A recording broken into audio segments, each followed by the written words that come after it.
ডাকসু এবং let's know ওয়ার্ল্ডের যৌথ আয়োজনে আমরা আয়োজন করছি national science fest and creative carnival, যেখানে সারা দেশ থেকে স্কুল, কলেজ এবং বিশ্ববিদ্যালয়ের শিক্ষার্থীদের জন্য বিভিন্ন আয়োজন থাকছে। এর মধ্যে বিশ্ববিদ্যালয়ের শিক্ষার্থীদের জন্য বিশেষত যে আয়োজনটা, আমরা প্রতি বছর ঢাকা বিশ্ববিদ্যালয় থেকে মানে ভালো ভালো গবেষক তৈরি করি, ভালো ভালো ইন্টেলেকচুয়াল তৈরি করি, কিন্তু খুবই আক্ষেপের বিষয় যে আমরা নিজেদের গবেষক যারা নিজেরাও মানে যাদের গবেষণা ক্ষেত্রে যাদের অবদান অনেক বেশি থাকে, এরা নিজেদের সমস্যা আইডেন্টিফাই করে নিজেরাই সলিউশন করতে পারে না। তো সেই জায়গা থেকে করতে পারে না কি করতে চায় না সেটা আমরা পরে ডিসকাশন, কিন্তু যেহেতু করে না সেহেতু আমরা চিন্তা করছি যে ঢাকা বিশ্ববিদ্যালয় এই ডাকসুর পক্ষ থেকে একটা আয়োজন করার জন্য, যেখানে শিক্ষার্থীরা নিজেদের প্রবলেমগুলোকে আইডেন্টিফাই করবে এবং ক্রিয়েটিভ ওয়েতে এটা কীভাবে সলিউশন করা যায় সেটার জন্য তারা প্রস্তাব করবে। এই কারণে আমরা আয়োজন করছি হলো পোস্টার প্রেজেন্টেশন, এবং আমাদের এই যে টোটাল ইভেন্টটা আছে, এই ইভেন্টে প্রায় 5 লক্ষ টাকার প্রাইজ ফুল থাকছে, পাশাপাশি পোস্টার প্রেজেন্টেশন যেখানে শিক্ষার্থীরা নিজেদের প্রবলেমগুলোকে আইডেন্টিফাই করে সলিউশন প্রপোজ করবে, সেই ক্ষেত্রে 30,000 টাকারও বেশি প্রাইজ থাকছে আর কি। তো সব মিলিয়ে আপনাদেরকে ধন্যবাদ, এবং আপনাদের মাধ্যমে আজকে আমরা দেশবাসী স্কুল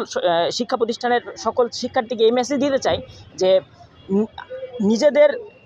ক্রিয়েটিভিটি দেখানোর যে সুবর্ণ সুযোগ আগামী 13 জানুয়ারি আসছে, এটা যাতে তারা গ্রহণ করে, এবং একই সাথে বিশ্ববিদ্যালয়ের শিক্ষার্থীদেরকে আমি অনুরোধ করব আপনারা নিজেদের সমস্যাগুলোকে আইডেন্টিফাই করেন, নিজেরাই প্রপোজ করেন। সংবাদ সম্মেলনে আমরা যে কারণে উপস্থিত হয়েছি সেটা হচ্ছে আগামী 23শে জানুয়ারি ডাকসু এবং লেটস নো দ্য ওয়ার্ল্ডের পক্ষ থেকে আমরা একটা national science and creative carnival arrange করছি। তো বিগত সময়ে 24 অভ্যুত্থানের পরে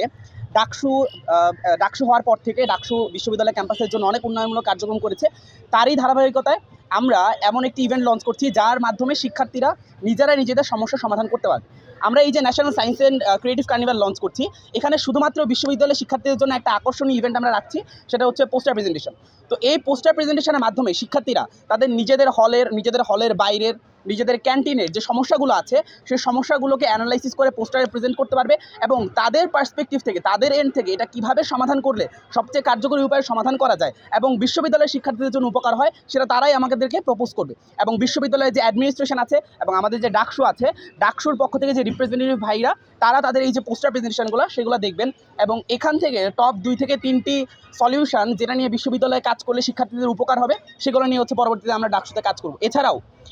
এই যে 23 জানুয়ারি প্রোগ্রামটা হচ্ছে, এখানে স্কুল কলেজের শিক্ষার্থীদের জন্য আমরা রাখছি বিজ্ঞানভিত্তিক কুইজ, এছাড়াও আমরা রাখছি প্রজেক্ট ডিসপ্লে, এবং আপনারা জেনে থাকবেন যে আর্ট এবং ফটোগ্রাফির মতো যে ক্রিয়েটিভ ব্যাপারগুলো আছে এগুলো নিয়ে বাংলাদেশে খুব কম চর্চা হয়। তো আমরা ডাকসুর পক্ষ থেকে একটা ইকোসিস্টেম ক্রিয়েট করতে যাচ্ছি যার মাধ্যমে একটা যাতে ল্যান্ডমার্ক ক্রিয়েট হয়ে যায় যে এই ধরনের যে অনুষ্ঠান আর্ট এবং ফটোগ্রাফি এই ধরনের অনুষ্ঠানে যাতে শিক্ষার্থীদেরকে উদ্বুদ্ধ করা যায়।